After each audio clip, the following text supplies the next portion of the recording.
مبشرن اور خوشخبری دینے والا، اہل ایمان کو جنت کی خوشخبری، سچے عقیدے والے، سچی توحید والے، انہیں بشارت دینے والا، خوشخبری دینے والا جنت کی، وہ نذیر اور ڈرانے والا کفار کو، مشرکین کو، مبتدعین کو جہنم کے عذاب سے۔ تو نبی شاہد بھی ہے، توحید کا گواہ، مبشر بھی ہے، بشارت دینے والا اہل ایمان کو جنت کی، اللہ کی رضا کی، وہ نذیر ڈرانے والا بھی ہے اللہ کے عذاب سے، اہل کفر کو، اہل شرک کو، اہل نفاق کو اللہ کے عذاب سے ڈرانے والا۔ وَدَاعِيًا إِلَى اللَّهِ بِإِذْنِهِ وَسِرَاجًا مُنِيرًا، اور نبی دعوت دینے والا اللہ کی طرف بِإِذْنِهِ، اس کے اذن سے، اس کے امر سے اور اس کی توفیق سے۔ نبی اللہ کے دین کا داعی ہے، نبی کا اسوہ ہے، یہ نبی کا اسوہ ہے۔ تو جن لوگوں کو اللہ کے رسول کے اسوہ کی اتباع کے حرص ہے، وہ یہ کام کریں، وہ شاہد بنے، توحید بیان کرنے والے، مبشر بنے، وہ نصوص بیان کریں جن میں اہل جنت کو جنت کی بشارت ہے، نذیر بنے، لوگوں کو ڈرائیں اللہ کے عذاب سے، اور داعی بنے، اللہ کے دعوت دینے والے بنے، جو اللہ کے پیغمبر کا اسوہ ہے۔ تو اللہ کے پیغمبر کے اسوہ کے دعوے دار جو ہیں، ان امور کو اپنائیں۔ یہ نبی کا مقام، نبی کے اوصاف۔ بسراج منیر، اور نبی سراج منیر ہے۔ سراج کے معنی چراغ، منیر روشن کرنے والا، روشن کرنے والا چراغ ہے، ایسا چراغ جو ہمیشہ روشن رہتا ہے۔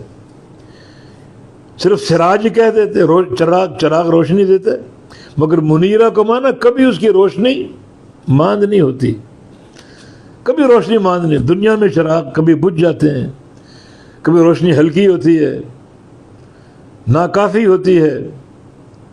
اس چراغ کے دنیا میں بہت سے جو ہیں وہ حیثیتیں ہیں، کبھی اجالا زیادہ ہوتا ہے، کبھی کم ہوتا ہے، کبھی بجھ جاتا ہے، مگر محمد صلی اللہ علیہ وسلم ایسا سراج ہے جو ہمیشہ منیر ہے، ہمیشہ روشنی دینے والا۔ اور سراج سورج کو بھی بولتے ہیں، قرآن پاک میں کئی مقام پر سورج کو سراج کا، وَسِرَاجًا وَهَاجًا،